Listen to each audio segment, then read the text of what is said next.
Honorable Principal Ma'am Miss Poonam Arora, teachers, parents and my dear friends. I, Muskan Jaggi from grade 9A, am extremely honored to present before you the program on the occasion of the National Science Day. National Science Day is celebrated every year on 28th of February to commemorate the invention of the Raman effect in the year 1928 by the great Indian physicist Sir C.V. Raman, for which he was awarded the Nobel Prize in the year 1930. By celebrating this day as National Science Day, we show our dignity and respect to the famous Indian physicist for his contribution in the field of science. Sir C.V. Raman was born on 7th November 1888 at Tiruchirappalli, Tamil Nadu. On February 28, 1928, Sir Raman led an experiment on the effect of scattering of light passing through different materials, which is now known as the Raman effect. The main aim of celebrating National Science Day is to create awareness amongst people about the importance of science and technology in our daily life. So, to begin with this program, we have our principal ma'am, Miss Poonam Arora, who would encourage us with her words of wisdom. Good day, dear children and teachers. It's good to connect to you all on the occasion of the National Science Day. Children, while we pay homage to the great scientists, we also need to see that as children, how can we develop a scientific fervor, a scientific temper, so that in times to come, we will be able to contribute in this field in one way or the other. Children, it's true that all of us can't be great scientists, but at least in life, we can follow the 2 E's, and that is explore and experiment. Children, when we will explore, we will widen our horizon and we will discover something new, something which will be useful for us. And at the same time, when we will be able to experiment, the decision making and the conviction about something becomes very great in our minds because we have experimented and seen. So children, to develop a scientific temper in us, to develop a critical thinking skills, we need to explore and experiment. And for that, children, it's also very important that we are taking care that where and how to experiment without jeopardizing our own safety or safety of the others around us. Children, you are the future of the nation and the world. It's not only about inventing something new, it is also about that when we have a scientific fervor or a scientific temper and critical thinking skills are developed, we are able to make the right decisions at the right time, which is going to be very useful for us in our lives. Children, I would suggest go through the experiments, go through all that is on display virtually today, ask questions, think about things, and back in class, when you go back tomorrow, teachers will give you time to discuss what you have seen today, and from there you will be able to get more information, more understanding of things, and I'm sure that my little scientists will do us proud in time to come. On that note, children, thank you and take care of yourself and your family members. We love you all. Thank you very much, ma'am, for those words of inspiration. We will surely inculcate those in our daily life. Every year, our school participates in National Children's Science Congress, NCSC, and this year we had a hat trick. Our projects got selected amongst the top 100 schools across Mumbai, both at junior as well as senior level. Our senior level project headed by Shikha Miss went a step ahead for the state level. Congratulations Mr. Chaurasia and Mrs. Nug. So let's have a glimpse of those videos.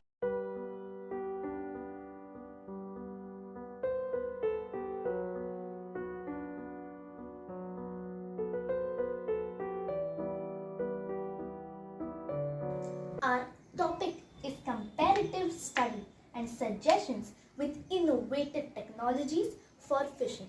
Our hypothesis was, depending on the type of fish to be caught, if we use the right fishing line with hooks and use biodegradable lures, we can reduce the impact of our environment and save our ecosystem. For this, we conducted a number of experiments using 3 fishing lines: monofilament, fluorocarbon and braided. Comparing the knot strength of each of the lines, we measured that the capacity of the line decreases with the knot and monofilament achieves 97% of the unknotted breaking strain and braided 57% of the unknotted breaking strain. Experiment number 4. When the filaments were wetted with knot, we found that the strength of monofilament was reduced by 7% as monofilament absorbs water, and for the other 2 filaments, the strength remained the same. We conducted a survey at Central Fisheries Warsaw online. As per the graph, on an analysis of the survey, we found that the monofilament line was the most visible and braided the least. Knot could be tied well with monofilament line. Third, fluorocarbon and braided line does not absorb water. Fourth, monofilament line degrades the most on exposure to UV rays emitted by the sun. Fifth, stretching capacity of braided line was the least. These results matched with our results. So, we concluded that fluorocarbon had many properties ideal for fishing, but it was expensive and also had weak knot strength. So, we thought of a new idea of combining the 2 filaments, that is monofilament and fluorocarbon, and named it hybrid filament. Now, with this hybrid filament, we conducted the same experiments and found that it had excellent properties. It was stronger, showed low stretch, good casting line, waterproof, and tensile strength remained the same after being in water for long hours. Thus, hybrid can help fishermen to recover line more quickly and keep consistent pressure on the fish. Good morning everyone. Let me take you through the experimentation part. We took 4 used plastic bottles and made these pots out of them. The 4 pots, namely Control, which contains only soil, Pot 1, which contains 1 cm of charcoal, Pot 2, which contains 2 cm of charcoal, and Pot 3, which contains 3 cm of charcoal. We planted black pepper seeds in each of the pots. 3 cm cube of water was added in each pot on daily basis for 26 days, and the amount of water drained was recorded. It was observed that Control drained the maximum amount of water, whereas Pot 3 drained the least amount of water. From this, we can conclude that charcoal addition does help in retaining water in soil. We studied the plant growth characteristics such as the plant height, the number of leaves, and the germination percentage. All of the plants showed 100% germination as the seeds sowed in each pot were germinated. As you can see here, the number of leaves in pot 3 are more as compared to other pots. Also, when we compared the plant height, it was observed that the plants in pot 3 showed the best results. From this, we conclude that Charcoal not only helps in water retention but also has a positive effect on plant growth, thereby validating our hypothesis. In the future, we would like to see the same parameters for variety of plants to consolidate our study. Lastly, I would like to thank the NCSE team and our principal ma'am for providing us this opportunity to be a part of this competition. Thank you. Good morning, respected principal ma'am, heads of various sections, teachers, parents, and my lovely friends.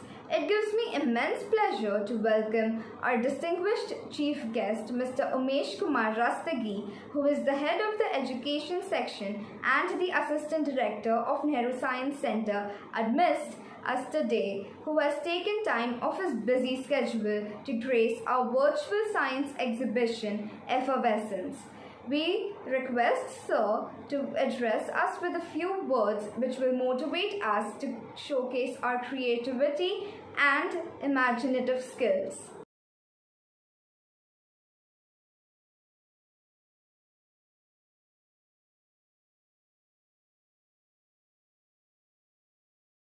Respected teachers, honorable guests, and my dear students, Namaskar.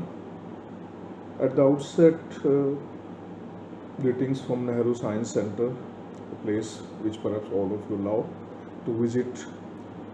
I feel extremely honored and delighted to have such a great opportunity to speak before the young budding scientists, nation builders, and the future of the country who are part of this wonderful institute, Bombay Cambridge International School.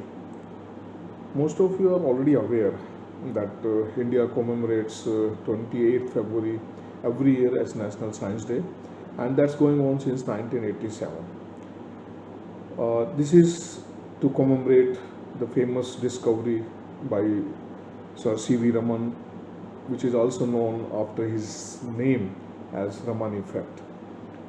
This happened in 1928, and in 1930 Sir C.V. Raman was awarded Nobel Prize for this very discovery.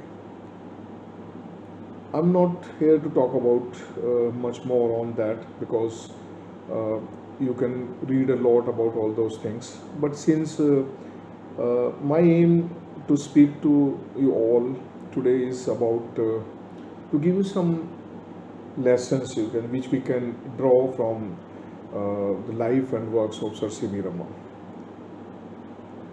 Let me give a couple of examples to all of you what we can learn from him, from his works, from his life.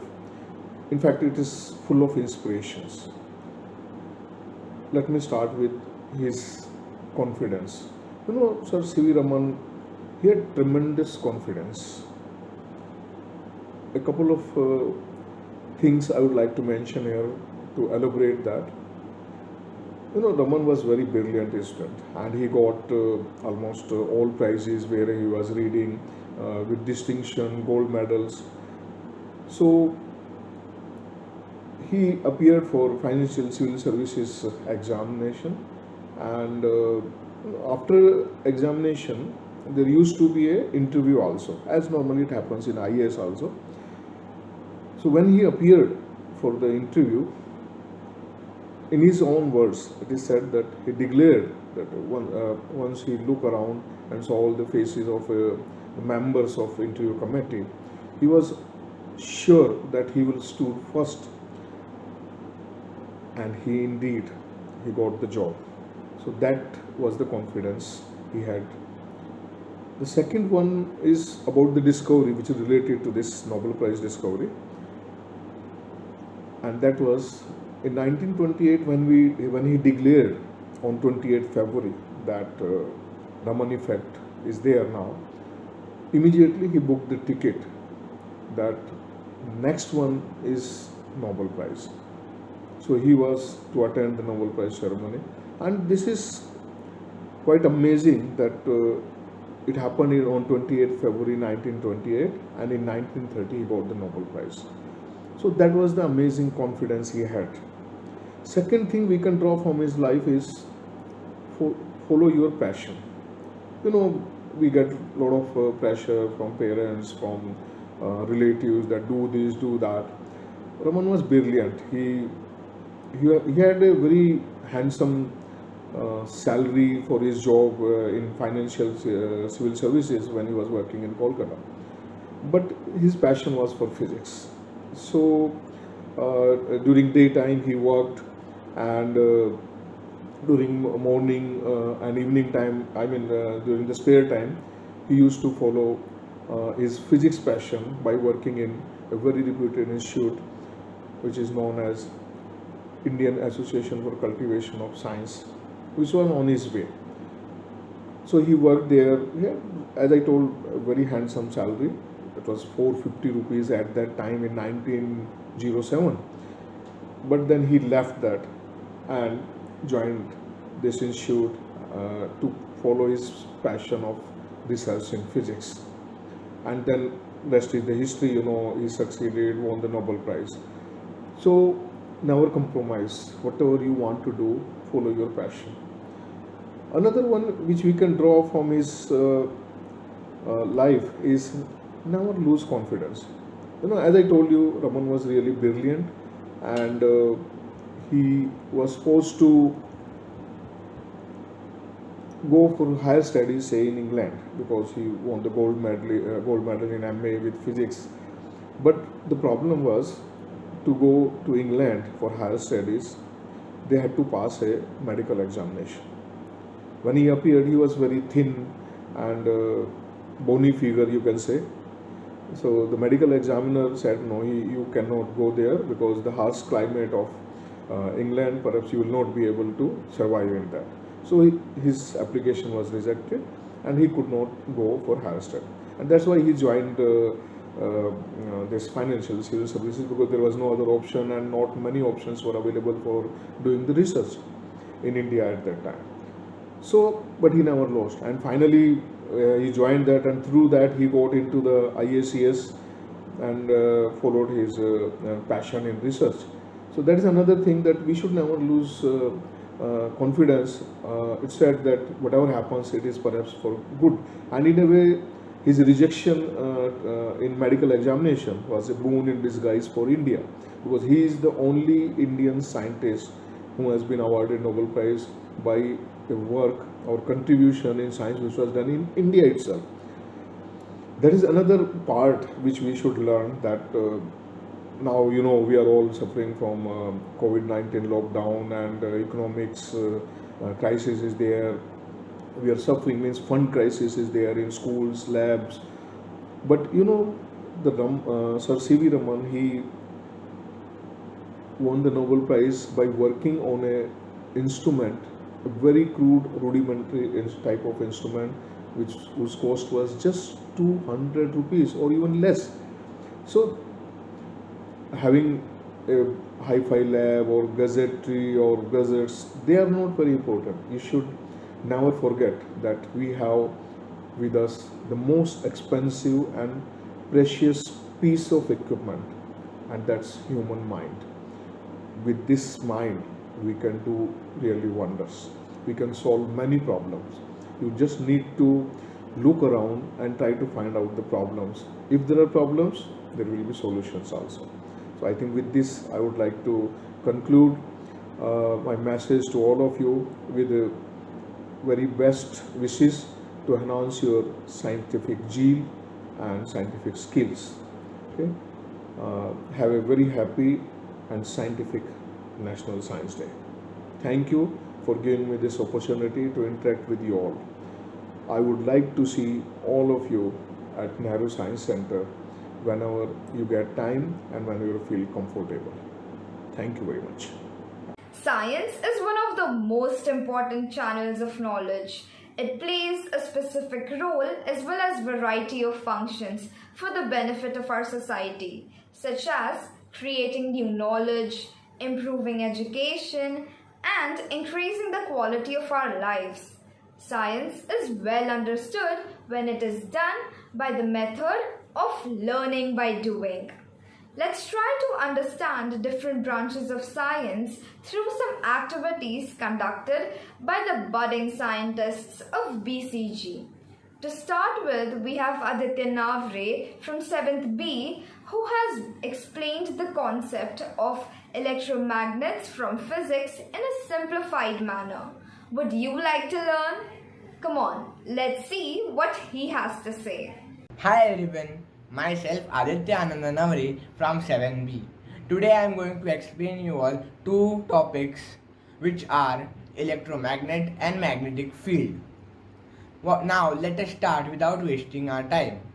So what is a magnetic field? Magnetic field is the region around a magnetic material in which a force acts. Magnetic field is stronger near the poles and weaker further away. Now let us see how a magnetic field looks like around a ring magnet.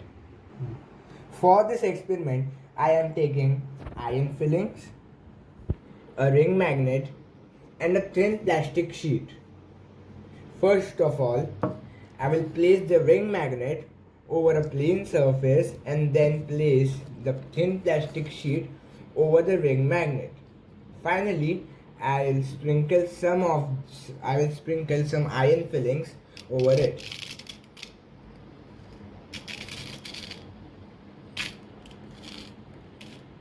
And you can see the magnetic field, which is this. And as I told you earlier that the magnetic field will be stronger near the poles, so you can see that the maximum number of iron fillings are near the poles, which is the circular area. Now let's proceed to our next and final topic, which is electromagnet. So what is an electromagnet? Electromagnet is a temporary magnet which can be controlled by a switch. It is different by a permanent magnet as it can be turned on and off. Now let's see a miniature model of the electromagnet. For this experiment, I am taking an iron nail, a piece of wire, a zinc battery of 1.5 volt, a stapler pin and an electrical switch. First of all, I winded the piece of wire around the iron nail and connected its one end to the positive pole of the battery and the other end to the electrical switch. Same way, I took another piece of wire and connected its one end to the negative pole of the battery and its another end to the electrical switch. Now I will show you how it works. First of all, I will turn on the switch and move the iron nail near the stapler pin. Now all of you can see that the stapler pin is moving in the air. You can see, and I have turned off the switch, and you can see after turning off the switch, it falls down. Like this only, electromagnets are used in practical or daily lives, for example in scrapyards, to lift heavy materials or things from one place and drop it to another place. We also have Numa Sheikh from Standard 6 who has wonderfully explained the correlation between heat and pressure. Hello everyone, I am Numa Sheikh from 6B and today I am going to be doing an experiment which will cause the heat to create pressure and the water will rise. Let's begin.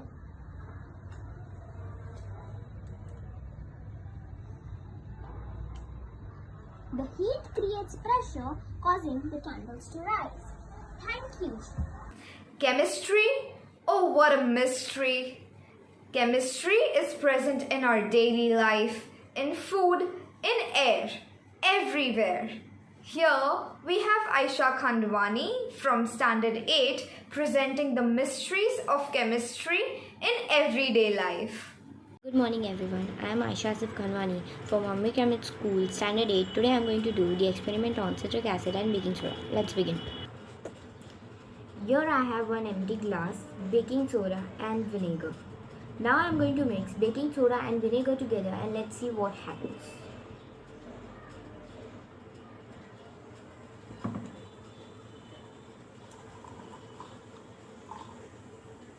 As I'm mixing vinegar and baking soda, we can see bubbles coming up. The bubbles are nothing but the carbon dioxide. This is also known as the chemical reaction, and it's also known as the neutralization reaction. As acid vinegar reacts with base baking soda, it forms carbon dioxide and salt.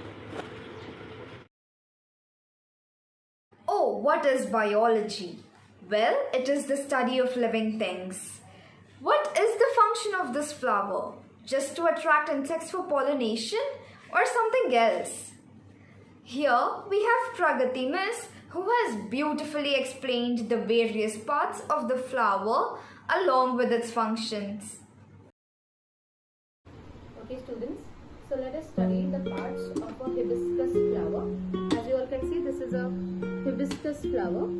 The outermost part of this flower is the calyx, made up of sepals. You can see this green colored part. This is the calyx, which is made up of tiny leaf-like structures called as sepals. Now, if we go to the inner part, we can explore the whorls of the flower, the parts of a flower. Okay, so as you can see, if we cut open the sepals, we can easily remove the sepals and separate the petals as well. This is the next part of the flower, which you can see it's very bright in color.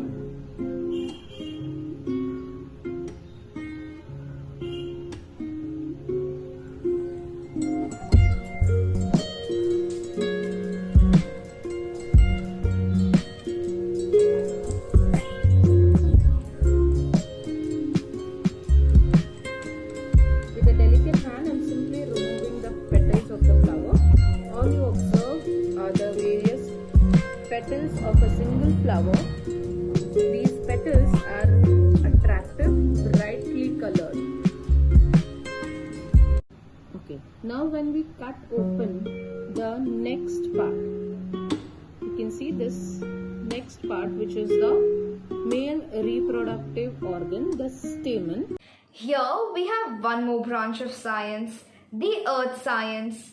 Ever thought how the apparent movement of the sun as seen from the earth causes Uttarayan, also known as summer solstice, and Dakshinayan, also known as winter solstice? Let's learn it through a small video by Akshita Chipkar from Standard 7C. Good morning, respected teachers and my dear friends. Here I am going to present a geography project.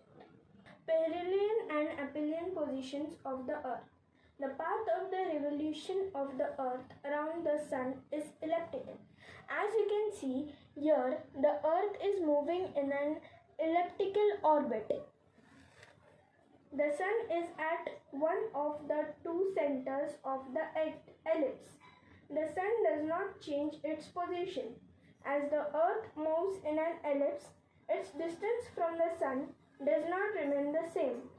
As you can see, this is the perihelion position, which is the smallest position from the Sun, and this is the aphelion position, which is at the longest distance.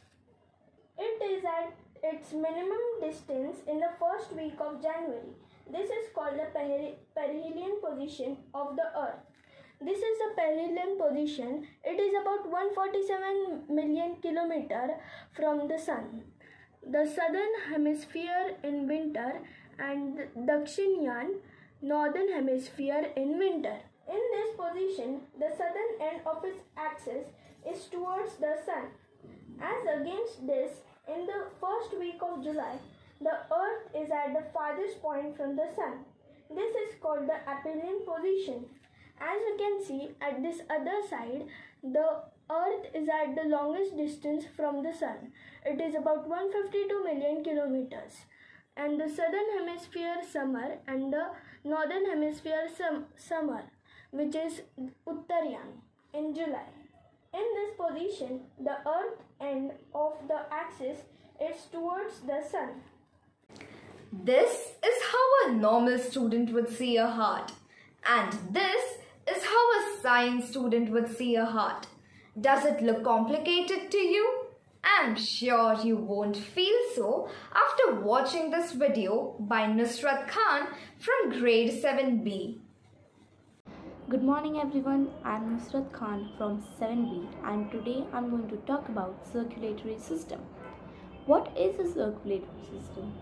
Our heart is a pump that pushes blood around our body through tubes called blood vessels. This movement of blood is our circulation.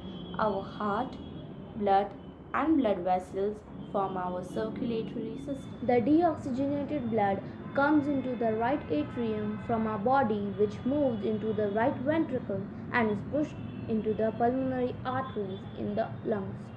After picking up the oxygen, the oxygenated blood travels back to the heart through the pulmonary veins into the left atrium to the left ventricle and out to the body's tissue through the aorta.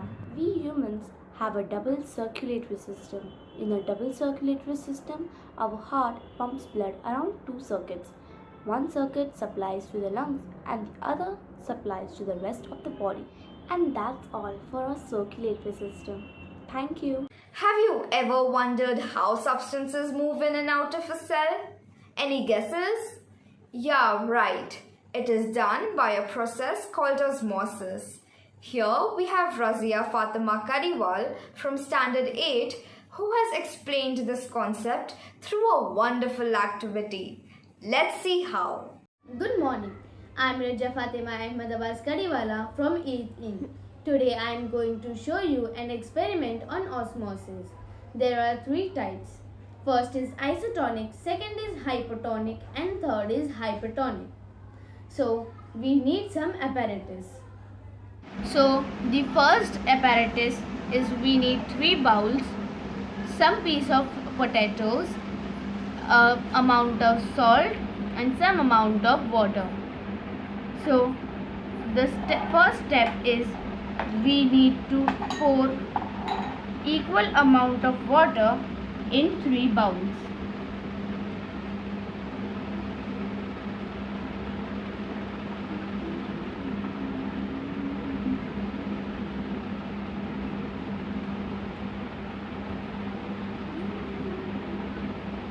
After that, we should put each piece of potato in each bowl. In first bowl, we should keep as it is. In second bowl, we have to put a pinch of salt in it. And in third bowl, we have to put a teaspoon of salt. Afterwards, we will stir it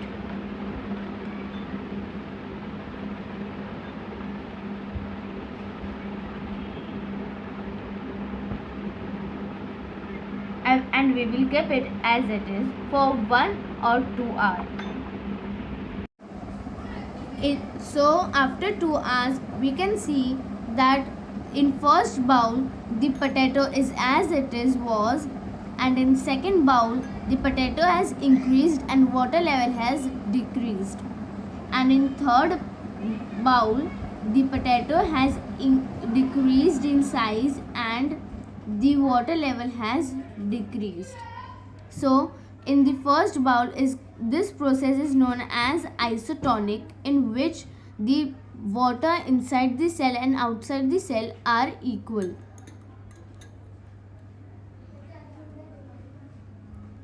Then in second bowl the potato has increased in size, because this process is known as hypertonic, as the water inside the cell is more than outside the cell. The third bowl, in which the potato's size has decreased, this process is called hypotonic, in which the water in the cell is less than the water outside the cell. As I had said about the osmosis, we can see the process of osmosis and its 3 types in the experiment. So thank you for watching. As students, it is our responsibility to honor this great scientist and his contribution in the field of science through innovation. Honorable Ma'am, the section heads, teachers, parents and my dear friends, I would like to thank each one of you present here who have contributed in making this program a grand success. Thank you once again for your cooperation and participation. I wish all the science enthusiasts the very best to enhance their scientific zeal. Have a